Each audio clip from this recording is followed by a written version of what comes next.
Fearless Females, Melinda Moore, take one. Hi everyone, it's Janet Gunn here with Focus TV talking to fearless female Melinda Moore. She'll be talking about turning passionate ideas into successful business ventures. Stay tuned. So first I want to congratulate you on the release of your book on Amazon, How to Raise Money, the Ultimate Guide to Crowdfunding. Thank you so much, Janet. Yes, it's been such a pleasure to be able to put that out in the universe. I really believe we're in this era of idea abundance. And so if we can help people bring and manifest their ideas to life, but one of the most important things is raising money. And so that's why I wrote the book. Well, and I feel like your voice really comes through the page. And if you're a female and you're looking to raise a business, I would suggest everyone read Melinda's book, because when you speak about raising money, it makes it a lot less daunting and less scary.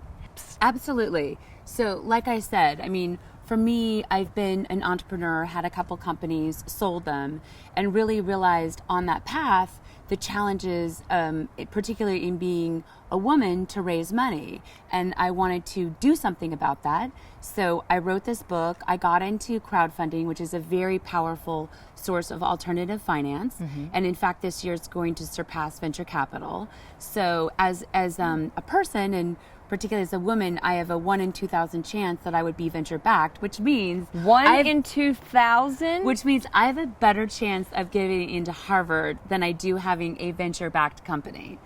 So I said, okay, well, not everybody could get into Harvard, but people need to be financially backed so they can bring their ideas to life. And whether that's a natural cosmetic company, or you want to start, you know, a restaurant or a bar, or literally you have a cure that you think for cancer, or bringing 5G to the third world, or what Elon Musk is doing with Tesla, is that, you know, it really runs the gamut in terms of all the possibilities of what you could raise money for. And there's something called rewards crowdfunding, which is Kickstarter and Indiegogo. And those are really the largest platforms. And you can basically pre-sell a product in exchange for having the money to be able to launch a product.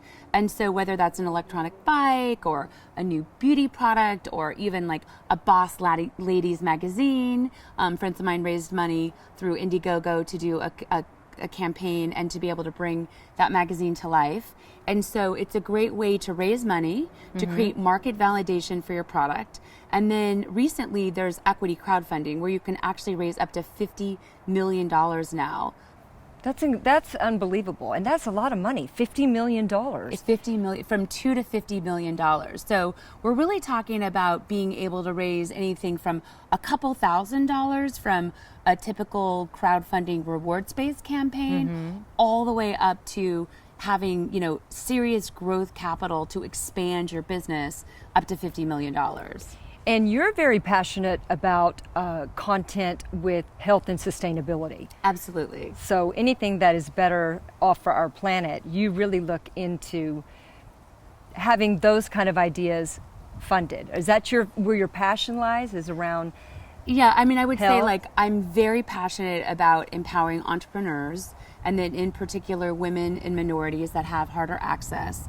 And I grew up in Los Angeles and just really get such inner peace from the mountains and the ocean. And so for me, I'm doing anything that we possibly can to create a healthier planet and to make healthier lifestyle decisions for yourself, but ultimately for the planet. And what were the two companies that you had created, right? Sure. So the last company that I had was called Loving Eco, and it was essentially a green guild, but I curated all the best natural products and then gave back to charity with every single purchase. And I sold that a couple years ago to John Paul DeGioia, the man that runs Patron and Paul Mitchell, and he does a lot for Sea Shepherd, and he's been super passionate about the environment.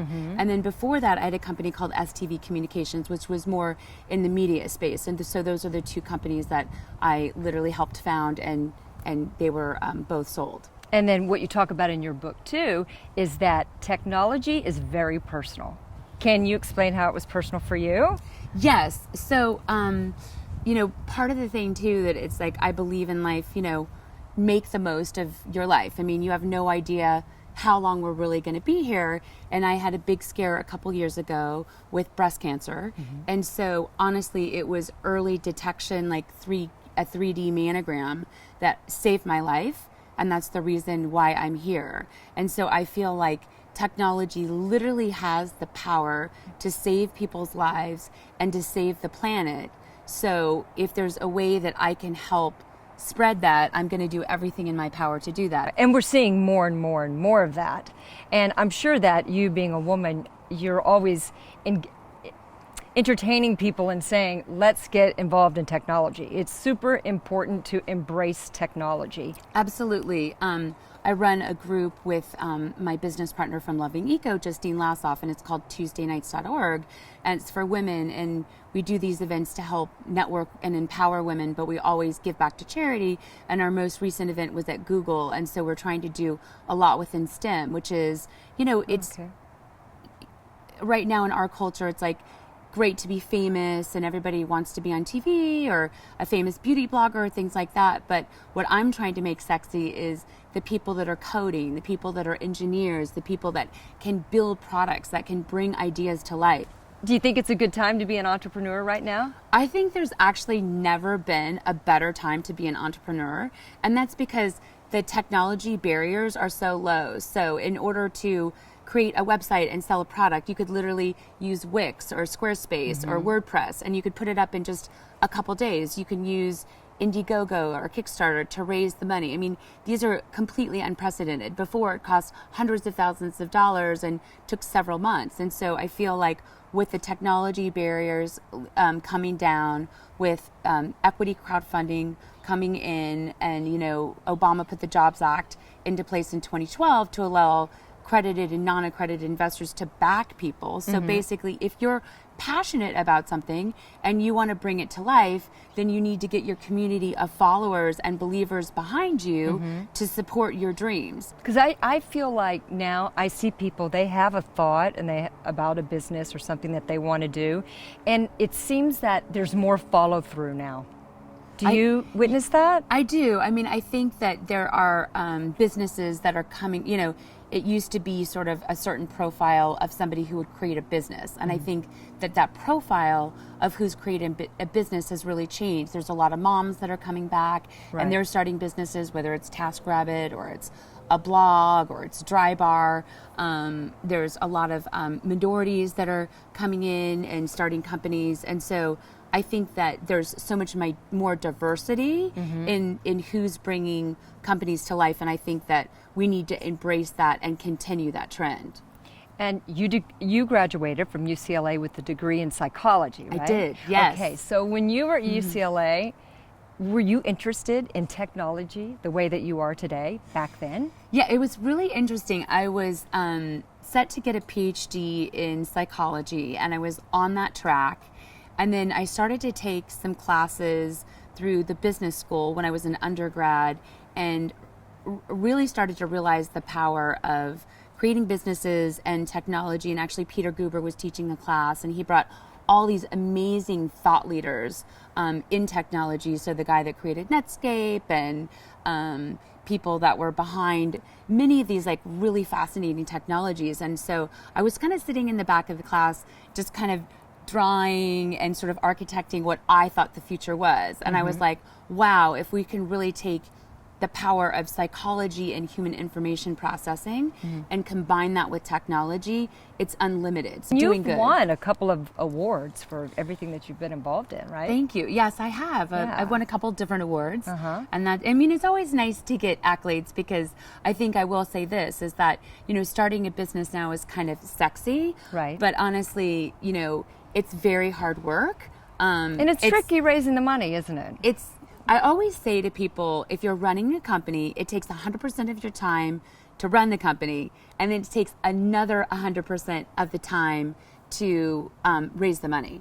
Okay. So now you have two jobs. Yes. So you have to be prepared to really have those two jobs and to create like an amazing team around you, and to be able to delegate and trust other people, because that's much more powerful than controlling something on your own.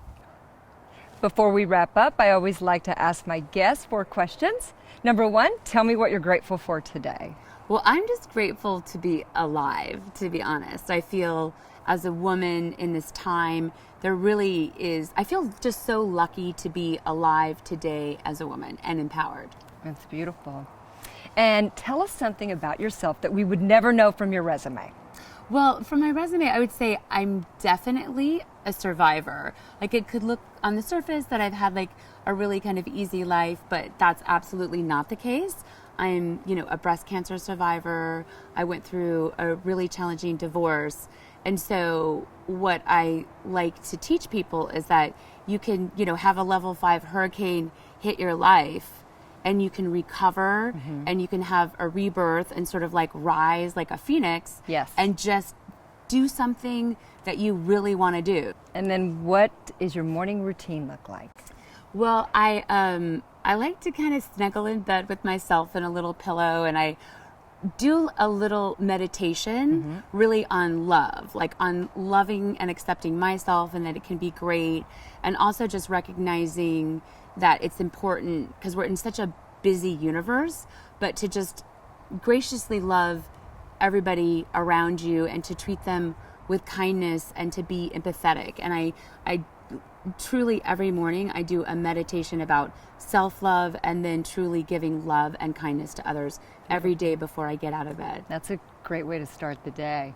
And then if you could hold anybody's hand today, whose would it be? Well, my little niece, because she's just about turning 3 years old, and I just love her spirit and her endless potential, and she's like a fearless female. So it's just to help those next generation of fearless females walk this planet and kick some booty. I love it. Well, I don't know what the future looks like, but I know with you, it's going to be a better place. I love your energy, Melinda. I'm so happy for you, and you always brighten up my day every time that I see you. I'm very thankful for you and your book and everything you do. Thank you so much. you. And I just feel like it's a reflection, so I feel just as lucky to have you in my life, and I love the new direction of what you're doing, and I feel so honored to be here and grateful, and thank you so much for the time. #girl crush.